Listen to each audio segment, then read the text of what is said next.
do you see any intention or anything in like the ordering of this of the cosmos? Yeah. So if intent is an interesting question when imposed on the universe. For the longest while, philosophically, people imagined that the universe was some perfect place. Earth was a haven for life, especially human life, and everything is just right for us. And that would leave you thinking that there's some intent to the universe, that the universe is serving our needs. And of course, this is, as you would suspect, very strong in religious philosophies, where the adherents of that particular religion are sure that they are more special than any other religion, or more correct in so doing. When you look at the large-scale universe and you see these structures, what you have to ask yourself is, suppose all the galaxies were exactly equally spaced, rather than in these filaments and structures. Perhaps you'd be asking the same thing. Oh, look, is there some intent here? Look how beautifully ordered it is. Ask yourself, is there some configuration of the universe where you wouldn't ask that? Because if there isn't, then the question doesn't actually aim towards a unique answer. If anything you see out there looks like it's ordered to you, then the question, you can't ask the question. You have to be able to ask the question such that if it were this other way, you would reject it. Now, the people who say Earth is a haven and all this, the fossil record argues differently. 97.8% of all life that ever existed is now extinct. That's the sign not of a planet that loves its light. That's a sign of a planet that wants it to get the light the hell off. Right, that's okay? The anti-haven. Right, yeah. Right. We are alive not because, but in spite of it. From tsunamis, earthquakes, tornadoes, hurricanes, droughts, floods. Every year, they kill thousands of people. Thousands. You're kind of bumming me out, I have to say. I'm not done. Not to mention asteroid impacts. Took out the dinosaurs 65.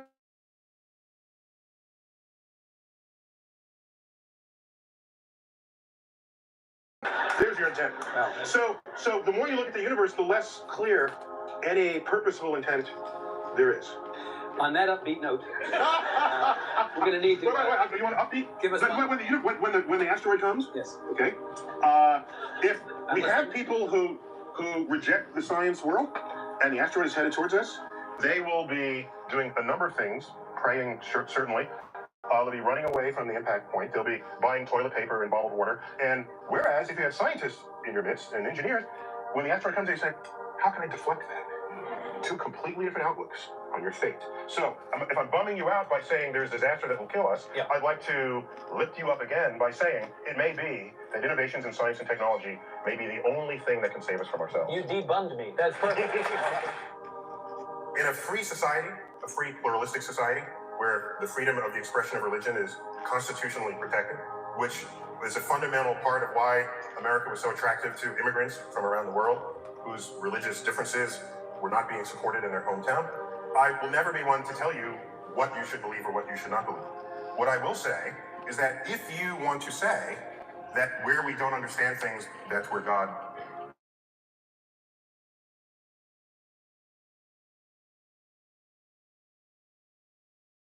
something, God. So they got to stick in God where we're not there yet. And I just say, we got top people working on that. It's a current frontier. We're not there yet.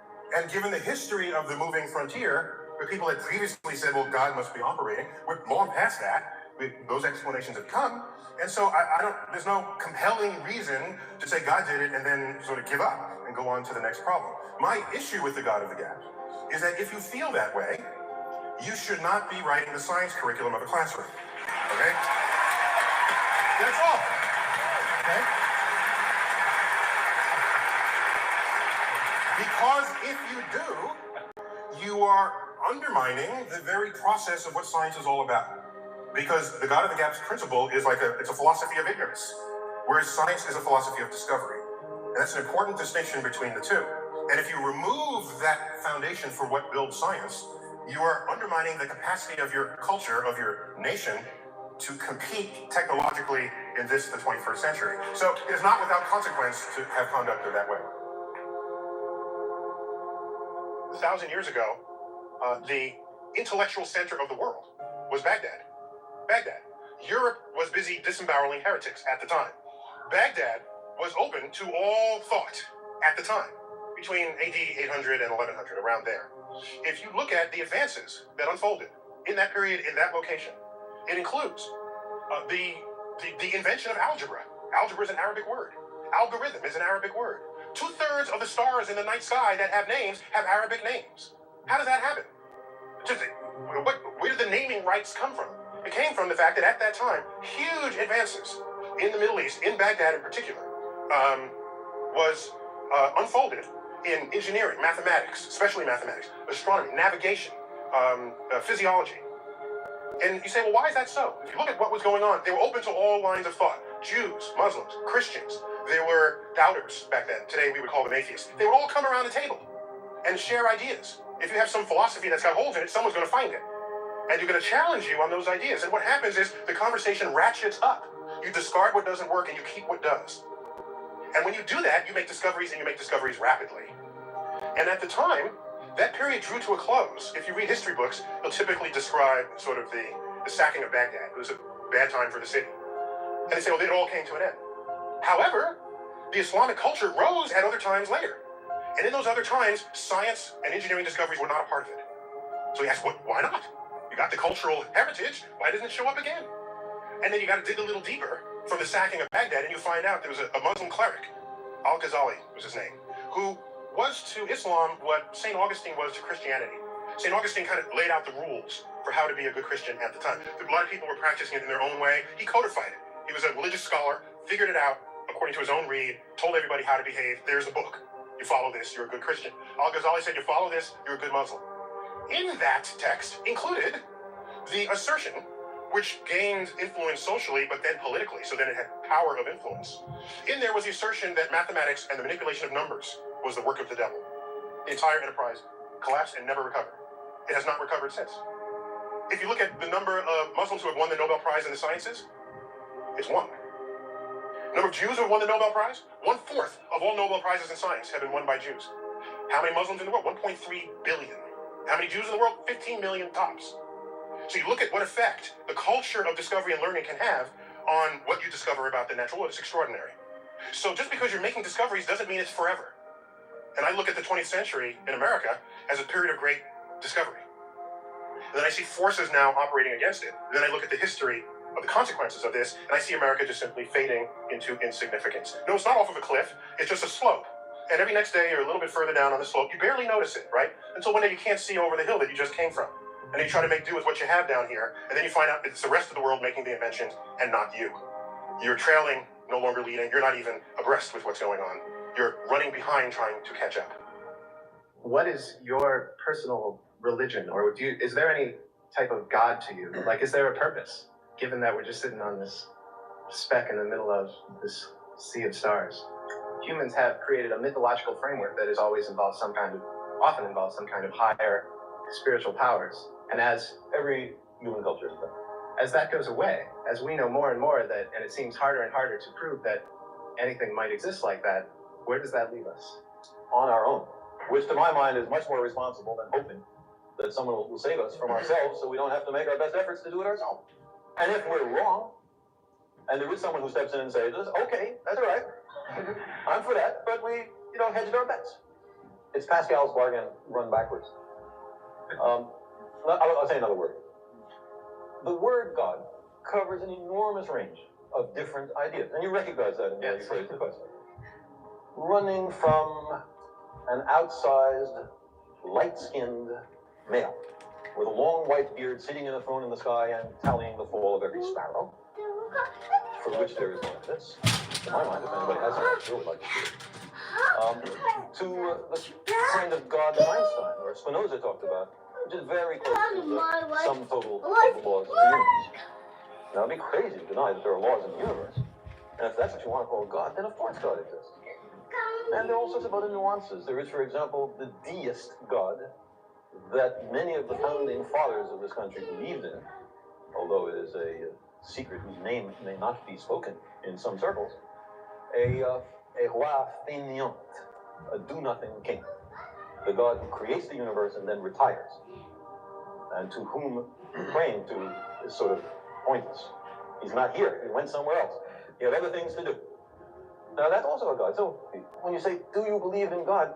If I say yes or if I say no, you have learned absolutely nothing. I guess I'm asking you to define yours if you have one. But why would we use a word so ambiguous that means so many different things? Gives you freedom to define it. It gives you freedom to seem to agree with someone else with whom you do not agree. It covers over differences.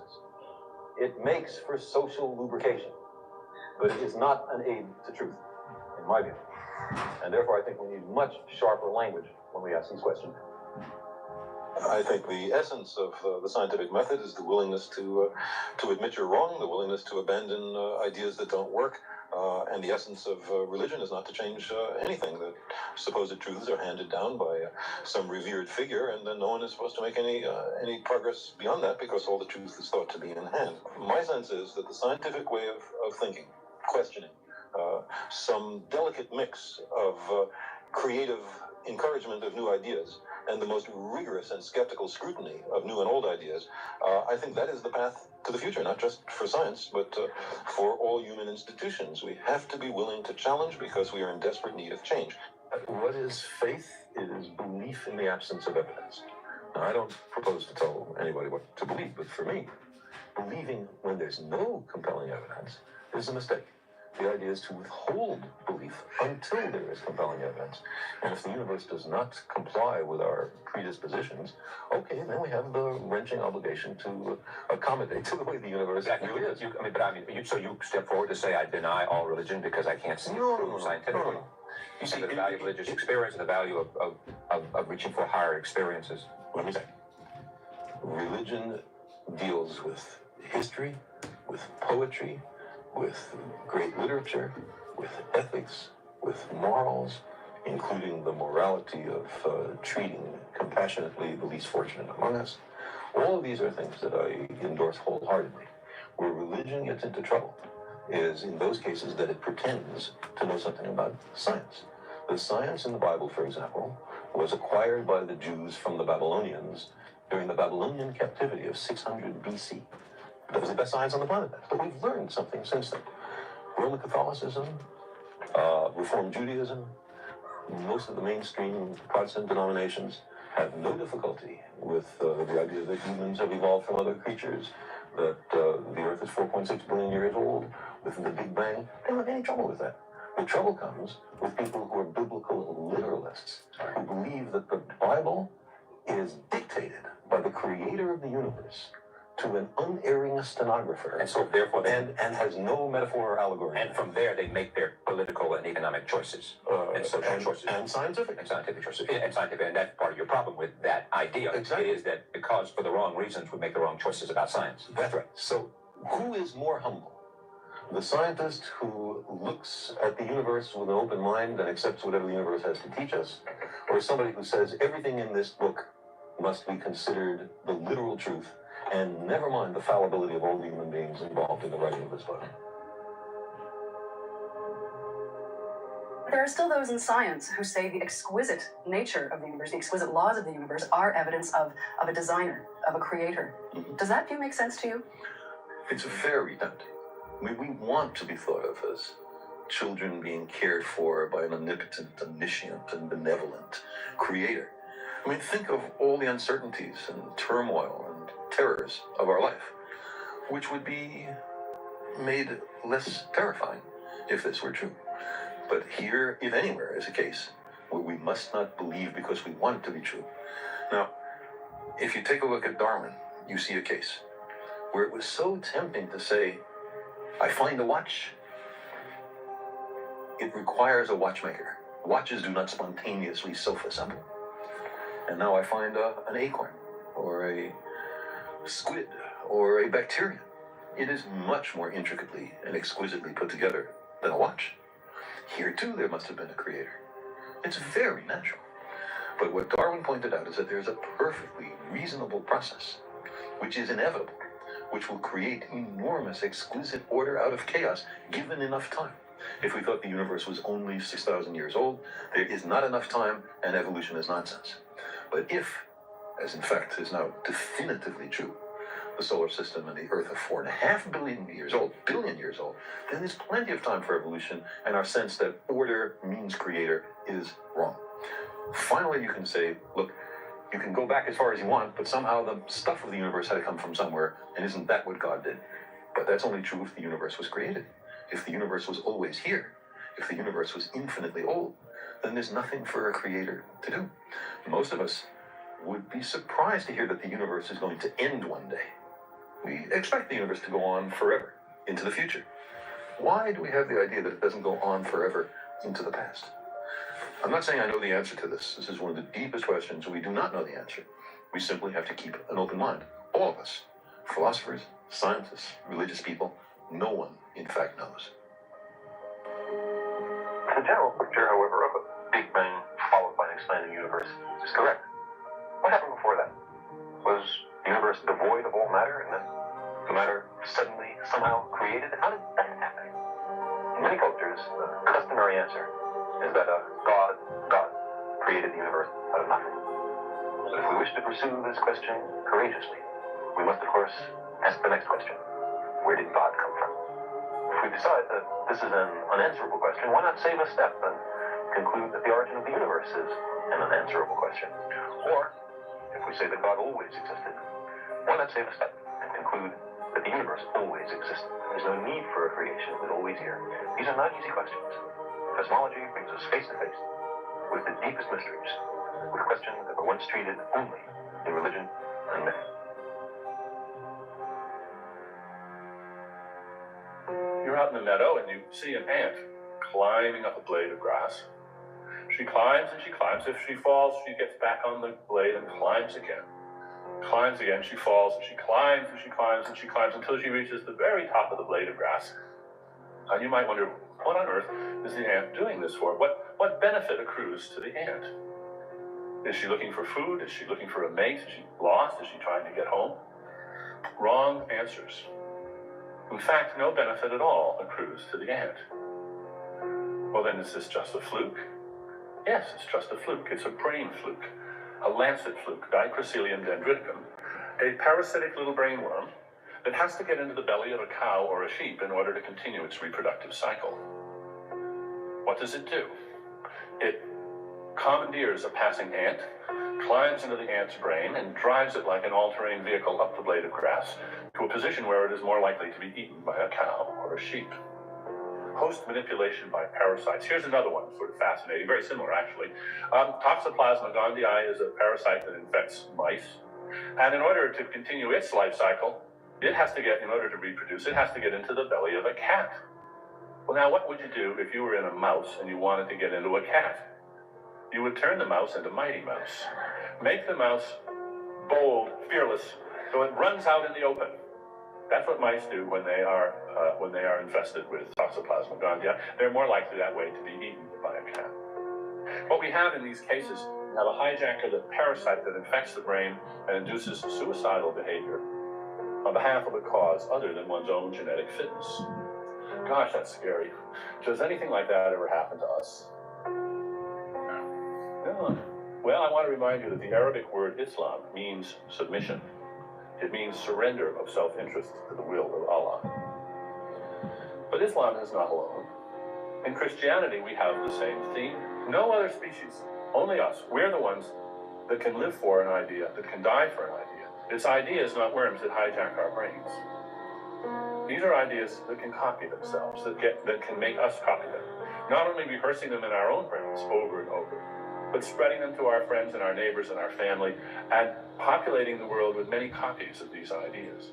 And it comes back to the point we made earlier about ideas not having human rights, because I think people think when we criticise religion, we're criticising people who are religious, which could be further from the truth, because we think they're victims too. Absolutely. I mean, the word Islamophobia is all about that. Yeah. People think that if you criticise Islam, you're criticising Muslims. Quite the contrary, they're the primary victims of Islam. I think one can tell a very great deal about a person, or an institution, or a society, according as to whether it is believed that we, the species, or we, or ourselves as individuals, are present here because of the laws of biology, in particular the laws of evolution by random mutation and natural selection, or whether we're here because of a divine plan. A great deal hinges upon whether or not you subscribe to one or other of those Weltanschauung or worldview. And the subtitle of my book on this subject, which is called God is Not Great, is How Religion Poisons Everything. And sometimes I get taken up on that. People think that I must have said it or put it like that just to get an arresting subtitle, as a sort of sales tactic or so forth. They say, what do you mean, really? Everything? Italian food? Tantric sex? chess, what you will. And I say, as a matter of fact, yes, I do mean everything, because I think that the cult of faith and the instinct to worship and to prostrate ourselves, to practice religion, or have it practiced upon us, in other words, is poisonous of everything, because it attacks us in our deepest and most intimate and essential integrity.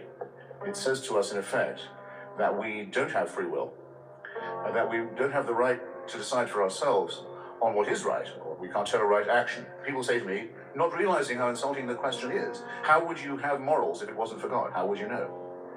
I pause here just to say, and I think on the campus of a university named for Roger Williams, it'll be readily intelligible, why I think that's insulting. One of the reasons, I think, is this. If I'm hearing this from one of the practitioners of organized religion, I'm not going to grant them the assumption that they so readily make in their own favor, that they already know, by being Christian or Muslim or Jewish, more about morality than I do. I mean, shouldn't it be that those who practice organized religion should begin by making a few apologies for themselves on this score? How dare they say that I'm on their turf when we're talking about ethics and morality? It isn't I who mandate things like the mutilation of the genitals of children, for example, which is in all cases a religious commandment. It isn't I who asked for suicide and murder to be fused into one action in the name of God. The suicide-murder community is almost exclusively, not absolutely 100%, but very nearly exclusively a God-fearing and faith-based one. How dare the assumption be made that we can't talk about these things without a license from some kind of church? I've recently in the United States stated that teaching creationism is child abuse, and I think it is. Namely, if you withhold knowledge or you do anything to children that puts them at a competitive disadvantage as adults, it's child abuse. It's mild forms of child abuse, but it's like withholding medicine, withholding knowledge that later on will cause kids to become less competitive because evolution is the basis of modern biology, and teaching things that are basically lies, even if they're well-intentioned, is child abuse. I mean, it's not that people are doing this to be evil, but they're hurting their children, especially, of course, telling kids they're going to go to hell. That's definitely child abuse. It is inappropriate, and teachers not only should not be doing this, but in fact, if they are, they should be removed, in my opinion, because the purpose of education, as I've often said, is not to validate ignorance, but to overcome it. To ask yourself common sense, if you were a divine being, say you had an ant colony that you made in your house, would you be offended if those ants didn't pay homage to you 5 times a day? And if they didn't look up to you or didn't recognize your existence, would you destroy them? No, I mean, it just seems so petty. So why should we believe in a hateful, unmerciful, petty, sadomasochistic, homophobic, sexist God? It's just irrational. It's not sensible. There's nothing. And the point is, and I don't want to single out Islam here. And I know I'm offending some people, but the same is true for the God of Moses. If you really believe that the scriptures were literally true, the morals in that book are reprehensible. Faith is really just believing in something for which you have neither rational arguments nor good evidence. William Clifford, who wrote a very nice essay about faith, using as an analogy a ship owner who was about to send to sea a ship full of immigrants. This ship owner that Clifford imagines is uncertain whether his ship is seaworthy enough to make the long voyage to bring the immigrants to the new land.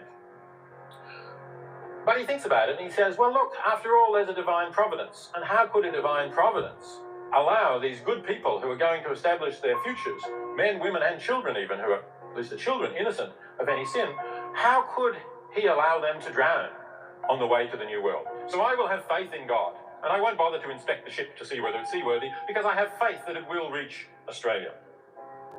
Well, of course, as I say, we know that some ships did not, and we would fault this ship owner and say, you can't just have faith in that way. You need to check the evidence. You need to look at it. The ship owner's faith would have put lives at risk, and unfortunately, in the real world today, faith also puts lives at risk. In fact, the refusal of the Roman Catholic Church to tolerate the use of condoms, even in regions of sub-Saharan Africa where the risk of contracting HIV/AIDS is extremely high, has undoubtedly not merely put lives at risk, but cost perhaps millions of innocent human lives. We pay a high price for the religious faith of some religious leaders. Religion is not provided to us by revelation. It doesn't come from the heavens. It doesn't come from the beyond. It doesn't come from the divine. It's man-made. And it shows. It shows very well that religion is created, invented, imposed by a species half a chromosome away from the chimpanzee. It shows, doesn't it? I'm going to talk to you tonight about belief, specifically the problem of religious belief. Our world has been balkanized into separate moral communities. We have Christians against Muslims, against Jews. The majority of people on this planet at the moment organize their lives around a founding proposition that God wrote one of their books.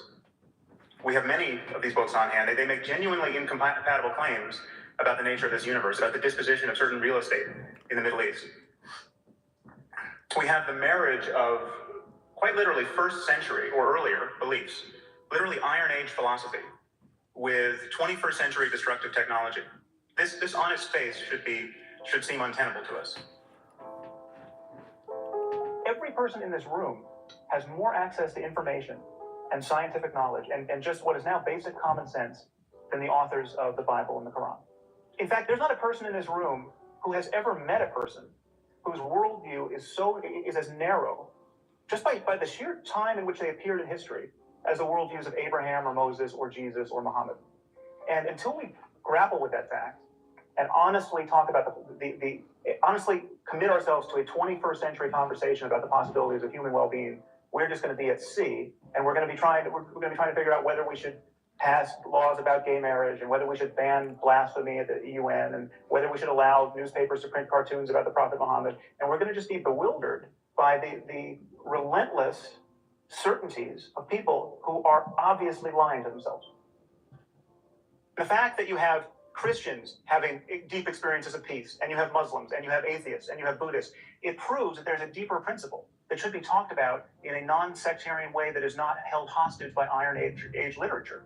The first thing you want to do in the spirit of intellectual honesty is admit ignorance, not claim that you, by closing your eyes, can realize your identity with the entire cosmos and the origin of it. You can get before the Big Bang with your unguarded intuitions. The first thing to say up front is just that religious moderation is better than fundamentalism. There's no doubt about that. Religious moderates don't fly planes into buildings. Religious moderates don't organize their lives around apocalyptic prophecy, and that's a very good thing. But religious moderation has some real problems.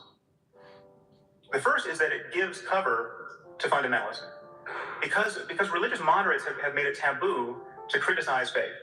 They want faith respected.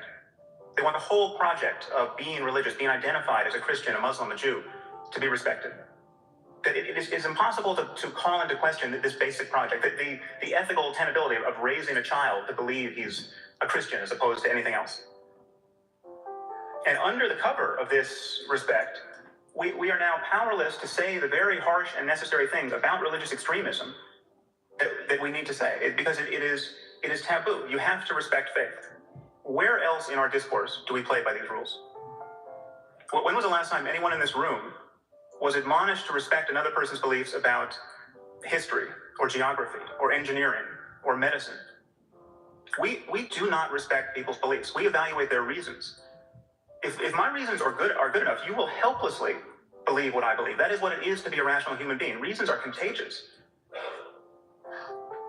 If I came on the stage and said that the Holocaust never happened, you would be under no burden whatsoever to respect my beliefs.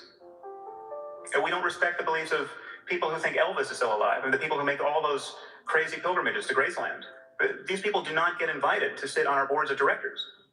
They don't become presidents of universities. I mean, that is all well and good, except when you change the subject to God, and then all bets are off. Then the sky's the limit. You can be certain with zero evidence and respected for it. It is taboo to push the conversation into criticism of your beliefs. Or take another belief that really this should just be a curiosity to us until you see its consequences in the world. The Catholic idea that condom use is somehow immoral. And this is a genuinely ludicrous idea. I can assure you that the powers of the human brain are insufficient to provide a good argument for this. But map this onto sub-Saharan Africa, where literally millions, something like 3.5, 4 million people, die each year from the spread of AIDS. And what you have there are Catholic ministers literally preaching the sinfulness of condom use in villages where the only information about condom use is the representation of the ministry. I mean, it seems to me that the time for respecting beliefs of this sort is long past. This is genocidal stupidity. It is criminal negligence of a sort that we would not tolerate in any other institution. Yet the Vatican cannot be criticized to the degree that it should, because it's the Vatican, and there is a overarching taboo around criticizing religious faith. Strangely, the reason people rise to the defense of God is not that there's so much evidence that God exists, but that they believe that belief in God is the only intellectual framework for an objective morality. Now,